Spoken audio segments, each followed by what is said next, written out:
Tonight, riot police move in to break up Palestinian protests.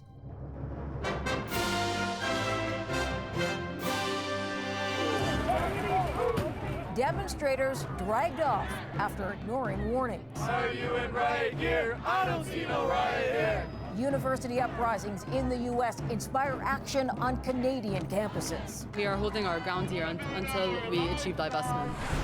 A troubling trend, pulling up roots to relocate. Canada has a smaller market for jobs. Why more Canadians are choosing to live abroad. Plus, the winner is clear. It really only takes one sip, I think, for people to recognize the quality and craftsmanship. A Canadian vodka claims its spot as one of the world's best.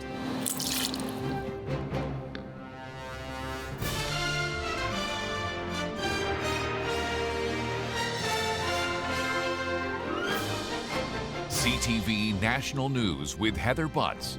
Reporting tonight, Mirella Fernandez. Good evening. As quickly as authorities tear down tents in one state, new ones spring up in another.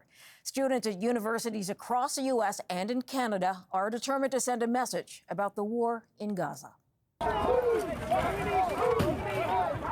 In Bloomington, Indiana, state police move in to make arrests after demonstrators refuse to leave. Gaza sees you! At Northeastern University in Boston, about 100 people get detained. And in Montreal, at McGill, a pro-Palestinian group sets up tents downtown. CTV's Jeremy Charon tonight with the calls for action on campuses in North America. Viva, viva Palestina! Congregating on campus, hundreds of Montreal students joining a pro-Palestinian protest movement, setting up an encampment at McGill University with no timeline to take it down. We know from the States that this only furthers and emboldens the community to come out and support us. So I'm not worried about the repercussions of that. I think the more they repress us, the more that we will be here steadfast. Gaza sees you! In the U.S., demonstrations have spread to nearly 50 college campuses across the country, students protesting the Israel-Hamas war. Shut it down! In Boston this morning, police in riot gear called in to clear an encampment on campus at Northeastern University. About 100 people were detained here. The university claims the protest had been infiltrated by professional organizers and raised concerns about anti-Semitic activity among protesters. We are students. We are peaceful students. Throughout history, when have students ever been protesting and you look back and you say, oh no, they were wrong? We know we are on the right side of history. In Indiana, state police called in to clear a university encampment here. At least 23 people were arrested. The protests on both sides of the border calling on their schools to cut financial ties with Israel and to divest from companies enabling the war. There'll be some marginal change, some marginal progress, if you will, but I don't think it'll be very systemic and deeply rooted. This encampment at Columbia University is what started it all. Students here have dug in. Spirits are high within the encampment, and we don't see any movement or any fear of students feeling like they're going to move out anytime soon. Last week, police were called to Columbia to try and clear the protest. More than 100 people were arrested. The pro-Palestinian protests have also sparked safety concerns among some Jewish students who say they're afraid to set foot on campus. Mirella? CTV's Jeremy Charon, thank you for that. So protesters want the war in Gaza to end. The Palestinian militant group Hamas says it's reviewing a new Israeli proposal for a ceasefire. Also today, Hamas released new video of two Israeli hostages, 64-year-old Keith Siegel and 47-year-old Omri Miron, calling on Israel's government to reach a deal with Hamas. It wasn't clear when the videos were made. Major food banks in this country are struggling to pull in the amount of food they need to put out. Demand has been so high for so long now, some officials say the ongoing struggle may force them to close their doors. CTV's Colton Preil reports. Food bank donations are more vital than ever, but they're not going as far as they used to. We ourselves are having to pull back on the amount of food that we can provide in the community because we have to make sure that we are sustainable for the next couple of years.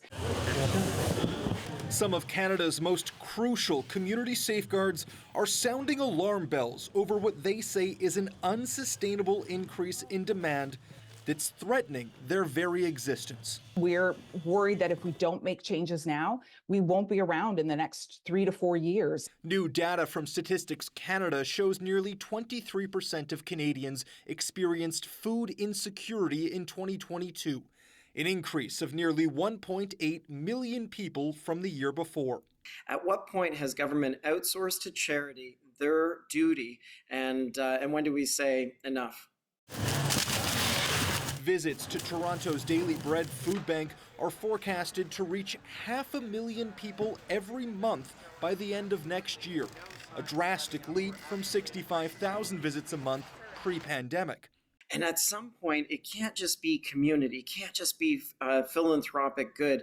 It needs to be something that is in policy, something that is in government laws and regulations to ensure that every Canadian can thrive in community. Ottawa is pointing to the National School Food Fund and the Canada Child Benefit as supports that have helped lower the number of Canadians living beneath the poverty line since the Liberals first took office. But that number is ticking back up, increasing for the second year in a row and now nearing pre-pandemic levels.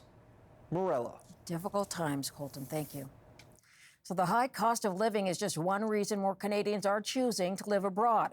There's a spike in the number of people making a move. CTV's Kamal Karamali tells us which countries have the biggest Canadian expat populations and what challenges they face when they move. More and more Canadians are waving goodbye to their homeland. For the size of our population, there's a huge amount of Canadians kind of no matter where I go. And moving abroad, uprooting for reasons including housing and healthcare. I've been priced out of my own country, and on top of that, the waits for services, for example, especially medical services, is really, really pathetic. The latest data estimates around 4 million Canadians live abroad, roughly 11% of the country's population. That number a huge increase, a 36% jump from the number of Canadians who lived elsewhere in 1990. More than 1 million Canadians, that's over 1/3, live in the U.S., with 300,000 in Hong Kong and more than 70,000 in the United Kingdom. It's much more difficult to climb up in Canada than it is in the United States. Greg Luz moved to California and hasn't looked back. Do you feel forgotten? Yeah, and I wasn't really worried about it. It didn't affect me in any way. But again, there's no two-way connection. The report from McGill Institute for the Study of Canada says Canadians abroad have received little attention, from consular services to healthcare, taxation, and community building. The diaspora has been largely left to its own devices. Canadian hosts overseas need to upgrade their services. They need to put more staff in there. But others argue the onus is on the individual. You would almost expect that expatriates should have some responsibility. They should be able to check the Ontario website for healthcare coverage, for example. Some experts now predicting the housing and health crises will continue to push Canadians to other countries if change doesn't happen soon. Morella. Okay, Kamal. Cisco is urging governments around the world to upgrade computer software because of a new cyber threat. The tech giant says the cyber campaign, dubbed Arcane Door, targets devices governments use, and the hack may be linked to foreign states. Cisco is one of the largest providers of network equipment to the Canadian government. Residents across the American Midwest sifting through the rubble of their shattered homes after dozens of tornadoes tore a path of destruction across 5 states. Nebraska has been hit hard, hundreds of homes damaged. This is a subdivision near Omaha. Luckily, no one has been killed, but several people are injured. More twisters are expected on Sunday from Texas all the way to the Great Lakes. It's not weather, but road rage being blamed for a 6-car pileup north of Toronto. A 21-year-old man was killed, and police say it began with 2 vehicles heading south on a major highway. From the initial collision, one of the vehicles crossed the center median, dividing the highway into the northbound lanes, which resulted in a collision with a pickup truck traveling northbound. The driver of the pickup was injured. At this time, no charges have been laid.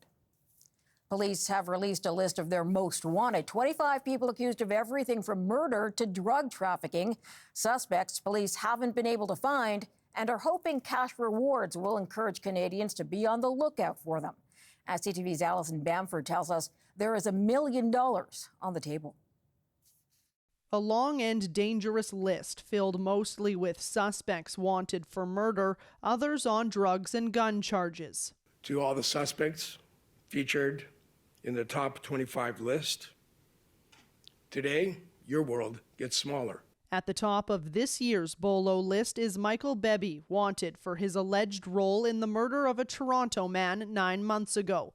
There's a $100,000 cash reward for any tip that leads to his arrest. We do believe there are people out there who have the information we need to bring him into custody. Half of this year's top 25 are made up of suspects from last year's list. The vast majority of these cases have progressed in terms of investigative leads. Since its inception in 2018, the BOLO program has handed out about 35% of its cash rewards. New this year, an online contest that gives people a chance to win travel vouchers and instant prizes if they correctly identify suspects in a virtual lineup. Raising awareness is a good thing, but where is the line between that and doing all the right things to get dangerous people off the street and turning it into a game show? The added incentive can't hurt, says former Ontario Provincial Police Commissioner Chris Lewis. But in his experience, cash rewards aren't always necessary to capture suspects. The vast majority either stumble across the police because of another crime, somebody just tips the police off and don't care about a monetary reward, and then others are killed or found to be otherwise in another country. For the Regina Police Service, that's exhausted all other avenues. There's hope the national online attention leads to the arrest of Daniel Juma Atem. They're dangerous offenders, and to bring them to justice is very important. The list of suspects comes from 18 police services across 7 provinces and the United States, all who were selected by a screening committee. Alison Bamford, CTV News, Regina. Amazon will pay big bucks to put NHL hockey on its streaming service in the fall. That means Canadian sports fans will have to stick-handle their way to Prime Video. Rogers and the NHL have reached an exclusive agreement with Amazon's Prime Video to carry Monday regular season games for the next 2 seasons. It is the league's first broadcast deal with a digital-only streaming service in Canada. Tonight, of course, you could still tune in to watch the Stanley Cup playoffs on TV, but a new survey reveals that hockey has competition. Canadians are more interested these days in some other sports. Here's CTV's Paul Hollingsworth with that. The Stanley Cup playoffs have delivered a fever pitch of fan excitement. Toronto Maple Leafs. Here's Tavares. He scores! Going all the way. Even visitors to Canada are feeling it. How long have you been in Canada? Only a week. How much hockey have you watched? In the last week, every night. A recent survey did a deep dive into hockey passion, asking Canadians the sport they like most. And results show that hockey rules. 22% say hockey is their favorite sport. 10% prefer soccer. Basketball, 8%. 12% don't watch sports at all. Hockey fan? Not particularly. This former fan lost interest long ago. We just don't watch it anymore, unfortunately. For those who still love hockey, it's not just the NHL. The women's hockey, which has taken off just incredibly, which is a long time coming. The study also showed people who live in parts of the country that do not have NHL teams actually care about hockey more than some other areas of Canada. In Atlantic Canada, the number of fans who love hockey the most is 30%, 28% in the prairies. This former NHL scout from Nova Scotia is not surprised. I think here the fans are certainly very passionate, and I think they're knowledgeable. Hockey may be the most popular sport in Canada by a wide margin, but not with younger fans. Those 18 to 24, their preferred sport to watch is soccer. Which means as those fans grow older, soccer could one day take over top spot from hockey. Paul Hollingsworth, CTV News, Halifax. And a note before we go to break, the funeral for Bob Cole, the voice of Hockey Canada for decades, has been set for May 3rd in his hometown of St. John's, Newfoundland. Coming up, textbooks and tortured poets. She's kind of like the most famous person right now. The lessons to be learned from superstar singer Taylor Swift. Plus, Canadian craftsmanship wins on the world stage.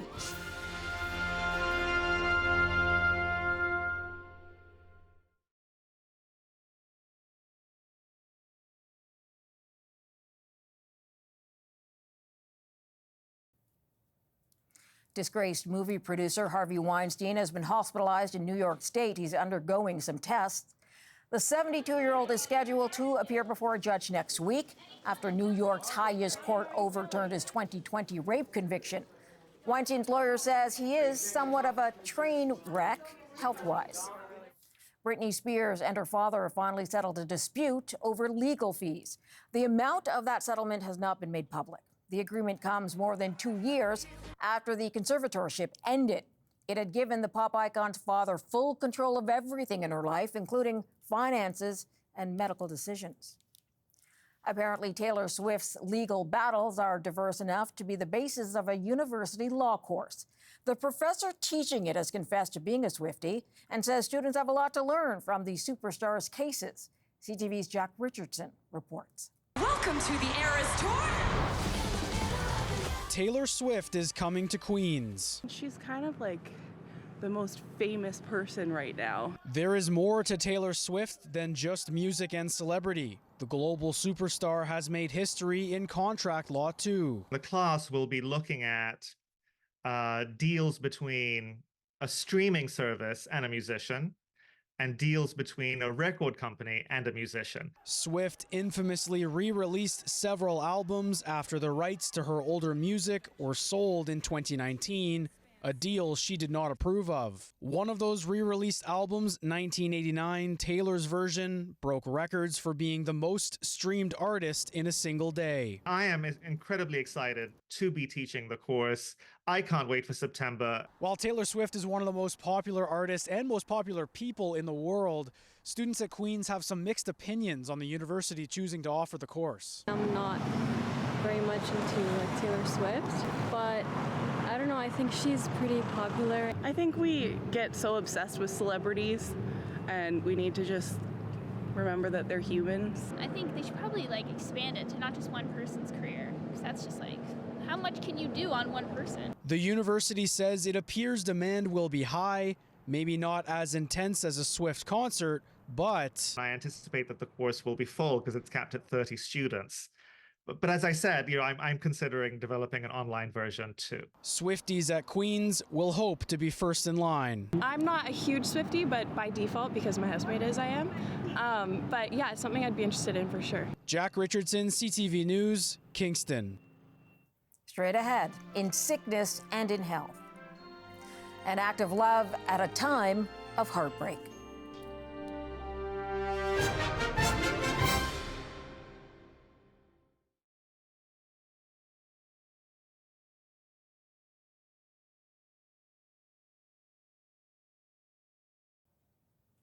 An act of kindness allowed a BC bride to marry the love of her life.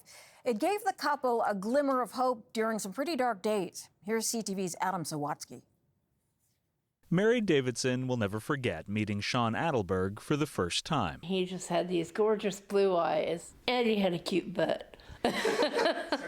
And Sean will never forget how deeply they connected during a dark time. This bright light, this Mary, and she helped me to believe in myself again. The couple inspired each other to get sober and start living a healthy lifestyle, which included making martial arts videos for kids during the pandemic. And these. Mary started wearing these mouse ears behind the camera to make Sean feel more at ease in front of it. And sure enough, when you see a beautiful adult woman wearing mouse ears, it just makes everything, they both say, feel more fun. So then I thought, I'm gonna wear these all the time. And for us, it symbolizes the playfulness of our relationship, the love and the laughter. I love you. It felt like they were living in a joyful dream until Mary suffered a series of sudden seizures. that was the beginning of this nightmare, so to speak. Mary was diagnosed with stage 4 brain cancer, and despite enduring surgery, chemo, and radiation, the prognosis was bleak. I just thought, that's it. Life's over. And I just wanted to show Mary that I wasn't going anywhere, that no matter what happened, I will be here till the end. So, after Mary was placed in hospice care, Sean proposed. Smile from side to side. Followed by the couple being overwhelmed with gratitude that hospice staff had teamed up with local businesses to donate everything they needed to stage a wedding ceremony. You are my sunshine, my only sunshine. It was amazing. My heart was like totally full. And it's taught the couple that no matter how dark the days, to consciously create moments of light. Find hope and joy in the little things. Don't worry about tomorrow. Just grab it by the mouse tail. Grab it by the mouse tail, and just soak it up. Just relish every moment of living in mousy matrimony. I love you. I love you. Adam Sawatsky, CTV News, Cabo River. After the break, a vodka victory. A maritime distillery wins an international award.